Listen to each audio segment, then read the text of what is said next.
Hey there, and welcome to a special edition of the Civic Union.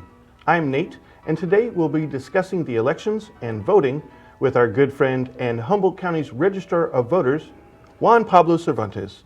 Thanks for joining us today, Juan. Thanks for having me. Hey, all right. So we're going to go through just the basics. And my first question is, how do I register to vote? That's the first step. So you can, the easiest and quickest way is to register to vote at registertovote.ca.gov. And you're able to do that online. If we need a signature from you, because we haven't had a recent one for you, we'll send out something in the mail requesting that signature with an envelope to send it back. So I don't need to go to an office or anything. I can do it right online. And if you need my signature, you'll send me something to sign. Absolutely, yeah. Alternatively, you can register via the old paper voter registration way, and you can get those a bunch of different places, post offices, libraries, just about every county building will be able to help you with that. And fill that out and mail it in. That's correct, and the postage is paid on those, so you just fold it up, put a little tape on there, and pop it in the mail. When can I do that? Is there a time frame to register to vote? There's technically a 15-day window, 15 days before the election. Registration changes. But in terms of your experience or the voter's experience, you can register up until the day, election day. You'll just have to jump through a few more hoops in order to ensure for us to check to make sure you haven't already voted or that your voter registration is correct. Those are the hoops, a few more hoops. Just a couple more hoops. And that's on the day, the hoops would be if I were to wait till the day, election day, November 5th. That's correct, yeah. And are they big hoops? They're not. You just need it's going to take a little more time. You know, how much more time? I'm a busy person. We're talking maybe, 10, 15 more minutes for you to fill out a form. At that point, we do what's called a conditional provisional ballot. So we'll have you fill out the information on a voter registration form. That'll be put in an envelope with your provisional ballot.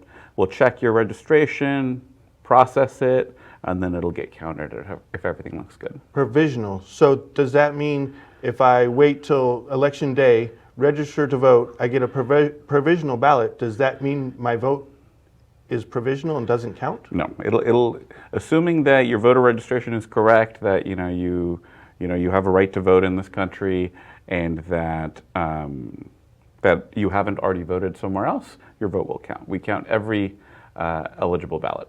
Okay. Yeah. Now, we are in a college town. What if we have some college students here that are from out of town and not quite sure how to register or where to register or if they should register in our county? So the how is going to be the same, throughout the state. Those are going to be the ways that I talked about are the online. Main mechanism. Online or via paper voter registration form or going into an election office. You could even go into one of our vote centers and register there. We'll have the forms and we can register you there. Okay. Those vote centers are open for multiple days in Humboldt County, so you could come in 10 days before the election and get registered. But for college students, the main question for them that I encounter is, where's my official residence? Where can I register? Right. Do I register in Humboldt County? Or if I'm, say, from LA County, do I register back home in LA County? And that's up to where the residence is going to be. I know for when I was a student at Cal Poly, I was registered back home in Yolo County for the first couple of years I was there. But then I set roots in Humboldt County, and so I changed my registration here because I was starting to kind of enmesh in this community, and this became, to me, where my residence was. It's not hard to do. No, it's not hard to come here and never leave. Absolutely. And so it's largely up to the student of where their residence is, where's their primary home. Are they only here temporarily, or are they here? Well, if the student is registered, let's say in LA County, can they vote in Humboldt County? They can have their LA ballot mailed to them, but they can't vote on a Humboldt County ballot. Okay, so then if I'm a college student and I don't want to change my registration to Humboldt County, but I want to vote in my home county, I need to get in touch with my home county's Registrar of Voters? Part of the voter registration form or updating your voter registration is you can put two different addresses on your voter registration form, where your residence is and where you get your mail, your mailing address. We see that sometimes with students. We'll see it with our folks serving overseas in the military. Just because you're, in Germany, serving in the Army doesn't mean you don't get to vote. And so, what issues you vote on are tied to where you were registered to vote. And I'm sure other registrars of voters around the state are just as helpful and nice as you are. That's the idea, yeah. What if I can't make it? What if there's somebody out there who physically can't make it to a register? Well, I guess you said we could vote online. Well, you can't vote online. I'm sorry, You we're can talking about register registering to vote. Yeah, you can register Registering to vote. online, yeah. Okay, so even if somebody is not able to make it to the post office to get one of those paper registration cards, they can go online. Now, what if, and we do have some people in our community that don't quite do computers, but still want to be involved in the civic engagement. How can we accommodate those folks? So you can call our office and we can mail you one. Phone number is 707-445-7481. Again, 707-445-7481. And so give us a call and we'll mail you one. Okay, so you're not going to let anybody not get registered. We will do everything we can. I'm pretty sure if you just told one of your neighbors, they would get you a voter registration form. We are that kind of community here in Humboldt. Ooh, would my neighbor be able to bring it back into the registration place for me? If you wanted, there's a piece of the voter registration form that they'd have to fill out at the bottom. It's kind of it's a receipt for you, just to make sure that they did in fact drop it off. Okay, I'm glad I asked that. Okay, Yeah. I thought it was going to be a nonsense question, but actually it is something We to be have answered. folks out in the community regularly registering folks to vote, whether it's the League of Women Voters, there's student organizations that register college students, and that mechanism is there to ensure that those voter registration forms are getting back to my office. Awesome. Yeah. Okay, let's change gears a little bit. Yeah. We've registered to vote. We figured all that out. Now, when, where, and how can I vote? Okay, so ballots are going to be shipped out October 7th.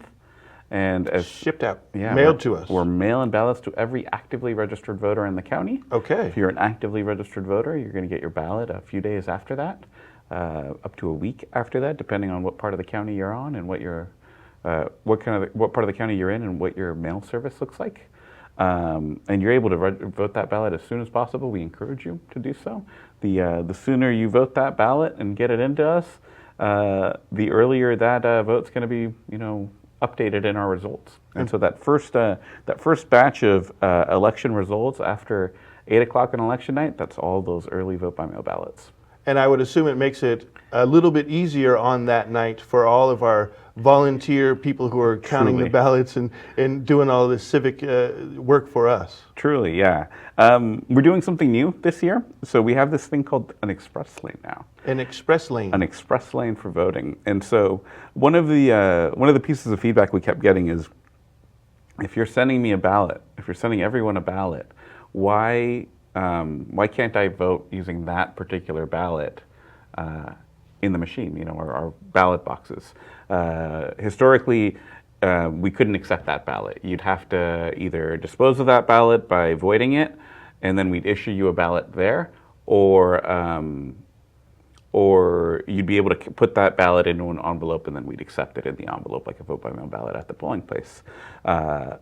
Last election, we did a trial run of accepting that ballot. You still have to sign the roster, you still have to go through all the same processes, but rather than my staff printing out a ballot for you, even though you have one in hand and that we're going to destroy it, you're able to vote using that ballot. And so folks that bring their vote by mail ballot already voted into the office, into any polling place or vote center, can get into their own special express lane, sign the roster, and then deposit their ballot and then move on. Sounds almost as fun as Disneyland. Right? It'll hopefully cut back on waste in terms of us having to print additional ballots and time. Those are ballots that we're not going to have to open up and process. Whereas when the great majority of ballots we receive on election night are vote by mail ballots, and so we'll get about 40% of all of the ballots we're going to receive on election night as vote by mail ballots. And that's why you're encouraging people to get that ballot, return that ballot as soon as possible, rather than waiting for that election night. Absolutely. The sooner we get the ballot, the sooner we're able to process the ballot, and the sooner we're able to get results. That makes sense. Okay, so where can I vote? So we have locations all throughout the county, everywhere from Hoopa all the way down to Garberville. And so you can go onto our website at humboldtgov.org/elections, and we'll have all of our vote centers on there. We'll have drop boxes on there as well. So And you're going to get information from us here in the near future where we're going to send something out to all the voters, letting them know what's going There'll on. be something mailed to me that tells me where I can vote. Absolutely. Two things. So we just sent out a postcard, so expect that in the mail in the next couple of Got a little days. postcard. Yeah, just letting you know what's going on with these express lands, and then our website's on there for more information. And then in a few months, or in a month actually, you'll be getting the voter information guide, which will tell you how to vote, where to go to vote, what's going to be on your ballot, all that information you need in order to make an informed decision. I always look forward to that booklet. Yeah. Okay, so tell me, what is the Voters' Choice Act, which I do believe is new around here? That's correct. So we implemented the Voters' Choice Act in the March primary. It's a new way of voting. The traditional polling place approach is 1 day, 1 day of voting, and then you have to go to the polling place assigned to you. Right. And so it's a neighborhood polling place. So we have many more polling places, but you have to go to the correct one. And if you don't go to the correct one, you'll get sent there, basically, or you'll have to vote provisionally. And that's how it used to be. That's how it used to be. Okay. Under the Voters' Choice Act, we'll have fewer voting places, but they're going to be bigger and they're going to be open longer. And so we'll have a few locations that are going to be open for 10 days in addition to election day, so 11 days altogether. Before the 5th. Before the 5th. Okay. Yeah. And then we'll have many more locations open 3 days before the election, so 4 days altogether. And then we'll have a couple of additional ones that are only open election day. But the idea is that you'll be able to go to any one of those. So if you live in Hoopa but work in Eureka, and that's convenient, you're able to take the time off in Eureka and it makes sense for you, you can pop in there, we'll look you up, we'll have you sign the roster, and you'll be able to vote your Hoopa ballot in Eureka. That seems the way it should be. Yeah, it's way more convenient. Yeah, way more convenient, especially for those people who work in different locations, because our area is pretty spread out. Truly. You can get all kinds of services there. Everything that you can do in our office, pretty much, you can do at any of our vote centers. The idea is that they become satellite offices for us. And so if it's, within that 10-day window before the election and you lost your vote by mail ballot and you still want to vote by mail because you're not quite ready to vote, you could pop in and you can have your vote by mail ballot replaced at those vote centers. Just go to a vote center, get a ballot, take it home, fill it out, and mail it back in. Absolutely. Our 2 10 days are Arcata Community Center and Eureka, Fortuna Veteran Memorial Center. Okay. Yeah. And you will let us know when those are open. Yeah. 10 days before the election, so 10 days before November 5th. So besides the mail-in ballot, again, going back to those who are maybe unable to get to the polling place, or do not have mail, or lost their mail-in ballot.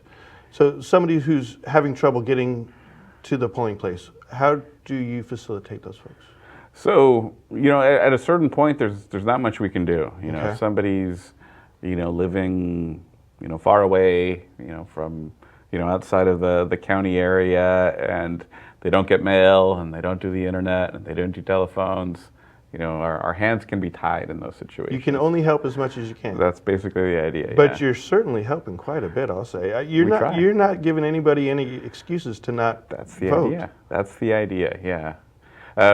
We're pretty big on personal responsibility in the office, and we see this as our personal responsibility to ensure that folks don't have a reason not to vote. Well, let me just thank you right now and all of your staff for doing all that for us. Okay, so something new I heard about this year, which was kind of startling because I don't know much about it, and that's ranked choice voting? Yeah, so in 2018, I believe, the city of Eureka passed a ballot measure. Over 60% of Eurekans wanted ranked choice voting. And so we started developing the process to implement that in the city of Eureka. And this election in November was going to be the first time we implemented ranked choice voting. It was. It was. It's no longer. Breaking news as of today. Oh, breaking news. Yeah. We had 2 candidates for each race, and the merits for ranked choice voting kind of go away when you only have to pick between 2 people. So why is that? Explain a little bit about the rank choice. So there's many ways that you can do ranked choice voting. The way that, and I won't get into those because it can get really election nerdy really quickly with a lot of math. Let's keep it simple. And so the kind of ranked choice voting that we're doing in the city of Eureka is called instant runoff voting. And so the idea is that you pick You pick your top 3 or your top 4 or your top 5 candidates in order. And so your number 1 pick would be, number 1. Your second best candidate, according to your preference, would be number 2, so on and so forth. So I'm voting for 3 different people? You're voting for one person at a time in order of preference. So your first choice, your top pick, if you're a chocolate ice cream is your favorite, but you're okay with vanilla, but you can't stand strawberry, you would pick, your first choice would be chocolate and your second would be vanilla. If we can't have chocolate, you'd be fine with vanilla. Same thing with voting is the first round that we would tabulate those votes. If we didn't have a candidate or an ice cream flavor that got 50% plus one of the vote or more, we would remove the lowest place candidate, and those votes would be redistributed according to those voters' second preference. So eventually you get to a point where somebody has 50% plus one or more. It's kind of what we already do with the supervisor races, except instead of doing it in 2 separate elections, we do it in one ballot. Currently, in order to win the supervisorial seat, if there's 3 or 4 candidates, one candidate needs to get 50% of the vote or more. If one doesn't, then it goes to a runoff. And so then only those 2 candidates appear on the ballot in November, and then you get to vote again. This is just doing that on the same sheet of paper. That was actually going to be my next question. What if everybody's tied or doesn't get 50%? Does that mean we do the whole voting thing over again? Ooh, I don't do hypotheticals like that. That's a really a long shot hypothetical that I don't think I've seen. It's a long shot. Okay. Yeah. Well, the ranked choice voting, it sounds, to me, it sounds a little confusing and a little bit of a pain when it comes to tallying it. We're election professionals. We sought solutions and we implemented processes that I think it shouldn't be too tough. I think the biggest lift is going to be with education. We're partnering with the city of Eureka and endeavoring to really get the word out. Us only having 2 candidates in each of those races is almost like a blessing in that now it gives us the opportunity to really spend the next 2 years really educating voters, having some mock elections, getting some media out, perhaps working with Access Humboldt and producing some of that media. City of Eureka, highly encourage that collaboration in order to make sure that when voters get that ranked choice ballot in 2026, they're already familiar with what's going on. That's a good thing. Good question. Good topic. Is the ballot going to look different with ranked choice voting? It will, because you'll have more choices. And so there'll be kind of a grid system in order to choose your choices.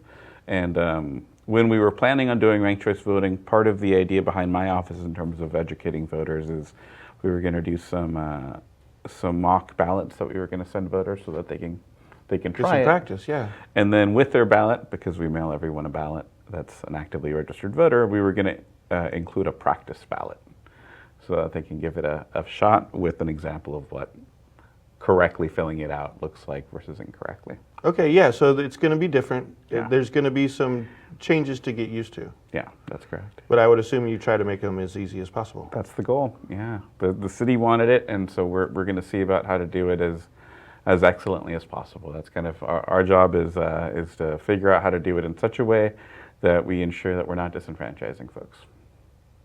That's a good reason. Yeah. Could you briefly explain what the benefits would be of this style of voting, the ranked choice? The biggest benefit is that you don't end up with spoiler candidates. And so if you have say you have 3 people running for the same office, and 2 of them have the same political leanings, or they stand for the same issues, and have the same voter base. You don't end up with ranked choice voting. You don't end up with a situation in which the least popular candidate wins because the 2 popular candidates split the vote. Okay. Yeah. If you had one candidate with 25% of the vote, one candidate with 30 or 40% of the vote, and the other one had the rest, it could be the case that a candidate that doesn't have the majority ends up winning, even though if you factored in people's second preferences, one of the first two candidates would have won. So would it be fair to say that this makes it a little bit more fair? That's the idea. That's the argument behind ranked choice voting, is that you end up with a more popular candidate winning, that somebody that is more acceptable to the majority of voters ends up winning, rather than there being a spoiler candidate where you end up with a candidate that's the least popular. Okay, that makes sense now. Yeah. It's not so hard. It's one of those things that you have to really think about. I think visual aids are really helpful when it comes to expanding ranked choice voting. Seeing where your vote goes is something that I'd like to work with Access Humboldt in the city of Eureka in producing some materials that show that. But I think once you get the idea, and once you think of it like it's a runoff, just all done on the same ballot, it kind of clicks. So don't be afraid. Don't be afraid. We're all afraid of change, but Yeah. this one, it sounds like it's for a good reason. Yeah. Now let me ask you, we were going to do ranked choice voting, and you were preparing to mail out ballots. Did you have to print out a bunch of the ranked choice No. ballots and then destroy all those and then go back to the older ballots? No, we're currently in the process of building the ballot. And so candidate filing just ended a couple weeks ago. And we're waiting on some state contests to come our way in terms of how different the certified list of candidates from the state. And right now is kind of where we're piecing that all together. So that decision happened prior to building the ballot. Oh, okay. So there was no waste. I was worried about that. No waste, yeah. Okay, cool. Yeah. All right. Now let's talk about my ballot. How safe is my ballot once it leaves my hands? Oh, we've done everything we can to make sure that it's as secure as possible. And so one of the things that we've done with the Secretary of State's office is, I don't know if you've heard of where'smyballot.com. It tracks your ballot, and so you're able to get notifications each step of the way. So when you stick it in the mailbox, you'll get a notification that the mail has it, and then when it gets delivered to my office, you'll get a notification. When we check your signature, and if it's a good signature or bad signature, we'll let you know one way or the other through that. On top of that, we'll reach out to you if there's any problems. And so every step of that way, all the way until your ballot's been counted, you'll get notified.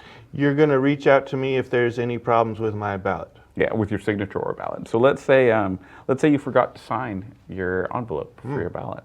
We'll reach out. You'll get a notification through Where's My Ballot, and then we'll notify you. We'll reach out. We'll call you a couple of times. We nag our voters because we want to make sure every eligible vote counts. So we'll go through the list of ballots that we've received without signatures or with signatures that don't match, and make sure we make a really good attempt at curing those ballot issues. So I guess that's another really good reason to, especially if you're going to do mail-in ballots, to get that in as early as possible, just in case you forgot to do something. Absolutely. It's also a good reason to re-register to vote, and to do it with those paper voter registration forms. If you haven't updated your voter registration in many years, 10 years, signatures change over time, and so getting us a current sample is really helpful. True. So you suggest that we re-register every time we go to vote? I don't know about that. You don't have to re-register that often, but every 5 to 10 years, it's probably a good idea. Anytime you move, anytime your name changes, anytime your signature changes, all of those are great reasons to re-register to vote. Okay, otherwise if I register once, I'm registered for life. Yeah, but if you don't tell us you moved, Right. we'll be sending your ballot to the wrong place. Or if for some reason I sign my name differently, you're going to bug me. Exactly, that's the idea. Okay. What about when my ballot is being counted and going around, all those different boxes and counting machines and hands that it's going through? We do a lot in terms of making sure the machines all work correctly. We do a logic and accuracy test that has historically been filmed and broadcast live by Access Humboldt.